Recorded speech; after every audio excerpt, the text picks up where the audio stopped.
बिहार में शिक्षा व्यवस्था बहुत अच्छी कभी नहीं थी, लेकिन पिछले 5-7 वर्षों में ये उत्क्रमित विद्यालयों, नियोजित शिक्षकों के आधार पर जो शिक्षा व्यवस्था बनाई गई है, ये पूरी तरीके से बेकार है। स्कूलों में लोगों की नजर में और जमीन पर खिचड़ी बट रही है और कॉलेज में डिग्री बट रहा है।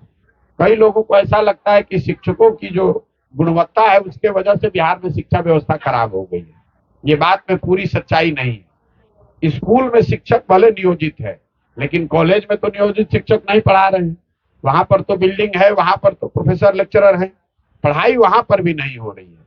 कॉलेज में भी बिहार में जो बच्चे नामांकन करा रहे हैं, वो एक बार अपना नाम लिखाने जाता है, फिर एक बार परीक्षा देने जाता है, तीसरी बार डिग्री लेने आता है। स्कूल से खिचड़ी और कॉलेज से डिग्री, पढ़ाई दोनों में कहीं नहीं।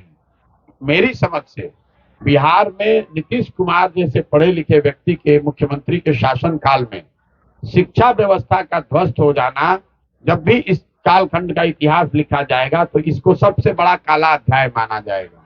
ऐसा इसलिए कि कल होकर अगर बिहार में एक अच्छी सरकार आ जाए तो शायद टूटी हुई सड़क बन सकती है, शायद भ्रष्टाचार पर अंकुश लग सकता है। लेकिन अगर कल होकर एक अच्छी सरकार आ भी जाए तो भी जो दो पीढ़ी इस शिक्षा व्यवस्था से पढ़कर निकली, अब वो जीवन भर शिक्षित समाज के पीछे ही उसको चलना है, वो अपना जीवन नहीं सुधार सकते। पहली योजना है यहाँ नल जल की योजना। सरकार का दावा है कि 2/3 नल जल योजना चल रही है। हम लोग जो जमीन पर देख कर आ रहे हैं, 2/3 से ज्यादा नल जल योजना काम नहीं कर रही है। जहां पर भी योजना कहीं बनी नहीं, जहां बनी वहां चली नहीं, और चली तो वहां जमीन के विवाद में या जो वहां वार्ड सदस्य चुनाव हारे, इनका मालिकाना हक के चक्कर में वो योजनाएं आज ठीक तरीके से चल नहीं रही है। घर घर पानी पहुंचाने की योजना में बड़े पैमाने पर लूट और अव्यवस्था की वजह से, कुव्यवस्था की वजह से लोगों ने एक तरीके से मान लिया है कि योजना पूरी तरीके से फेल है।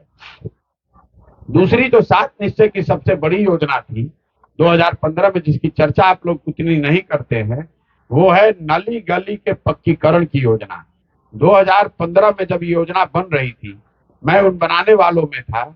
उस समय का अनुमान था कि 5 वर्ष में 2015 से 2020 के बीच में हर घर से नालियों के पक्कीकरण के करके उसको बड़े नाले से पानी को बाहर निकालने के लिए और गलियों का पक्कीकरण करने के लिए कुल 80,000 करोड़ रुपया खर्च किया जाएगा।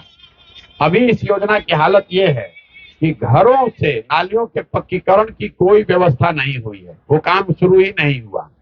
गांव में सड़कों के किनारे बड़े बेतरतीब तरीके से बने हुए कुछ नाले दिखते हैं। ये बताता है कि योजना के नाम पर पैसा निकाला गया, उसमें लूट हुई और घटिया क्वालिटी का कोई नाला बना दिया गया। उसको घरों के नालियों से न जोड़ा गया, न नालों से पानी को बाहर लाकर उसके निस्तारण की व्यवस्था की गई। नतीजा ये हुआ है कि लोग आज भी पानी निकासी के लिए चिल्ला रहे हैं, और ये नाले जो रोड के किनारे बनाए गए हैं, ये सारे नाले करीब करीब कूड़ेदान में परिवर्तित हो गए।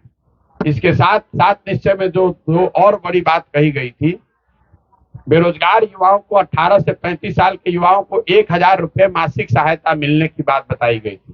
तो इस योजना को सरकार ने शुरू ही नहीं किया। आज तक हमको एक भी लड़का नहीं मिला जो कि बेरोजगारी भत्ता जिसको 1,000 रुपए महीना मिल रहा है।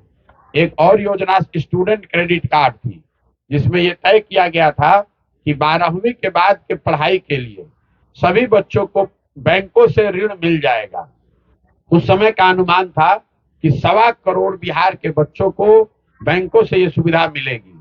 अभी 10 लाख से भी कम बच्चों को पिछले 9 वर्ष में सुविधा मिली है, और ज्यादातर लोगों ने स्टूडेंट क्रेडिट कार्ड को भी एक तरीके से बंद मान लिया है।